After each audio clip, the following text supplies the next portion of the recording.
কাফেরদের এক বড় নেতা ছিলেন আবু সুফিয়ান। ইনি পরবর্তীতে মুসলমান হয়েছিলেন। আরেক বড় নেতা হলো আবু জাহেল, যে কখনো মুসলমান হয়নি।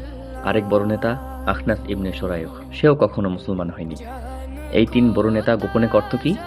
নবীজি সাল্লাল্লাহু আলাইহি ওয়াসাল্লাম রাতে তাহাজ্জুদের নামাজে কোরআন তেলাওয়াত করতেন, আর এই তিন নেতা গোপনে গিয়ে সেই তেলাওয়াত শুনত। তাদের মন বলতো এমন বাণী দুনিয়ার কোনো মানুষের বাণী হতে পারে না। এভাবে মুগ্ধ হয়ে তারা শুনত। একদিন তিন নেতাই নবীজি সাল্লাল্লাহু আলাইহি ওয়াসাল্লামের তেলাওয়াত শুনতে গিয়েছে।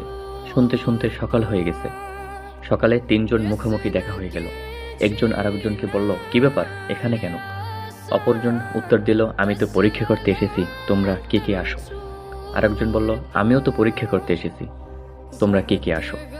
সকলেই বুঝল যে আসলে আমরা সবাই মুগ্ধ হয়ে এসেছি।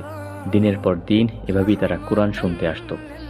এরপর একদিন ওই তিনজনের একজন আখনাস ইবনে সরায়খ চিন্তা করল, আমরা সবাই যখন এটাকে সত্য বলে বিশ্বাস করি, তাহলে আমরা মানি না কেন? এর একটা সুষ্ঠু ফয়সালা হওয়া দরকার।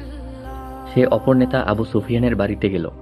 আবু সুফিয়ানকে বলল, মুহাম্মাদের মধ্যে যদি কোনো দোষ না থাকে তাহলে আমরা তাকে মেনে নেই না কেন? আবু সুফিয়ান আমতা আমতা করে শেষ পর্যন্ত বলল, আমরা তার কোনো দোষ দেখাতে পারবো না।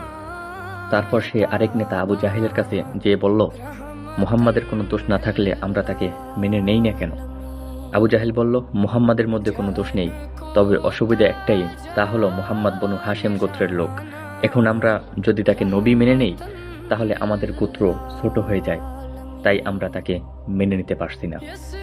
ওই কাফেররাও বিশ্বাস করত যে মুহাম্মদ সত্য, মুহাম্মদ সাল্লাল্লাহু আলাইহি ওয়াসাল্লাম যে নবী হওয়ার দাবি করেছে সে দাবিও সত্য, মুহাম্মদ সাল্লাল্লাহু আলাইহি ওয়াসাল্লাম কোরআন নামে আল্লাহর যে বাণী পেশ করেছে তাও সত্য, কোনোটাই মিথ্যা নয়।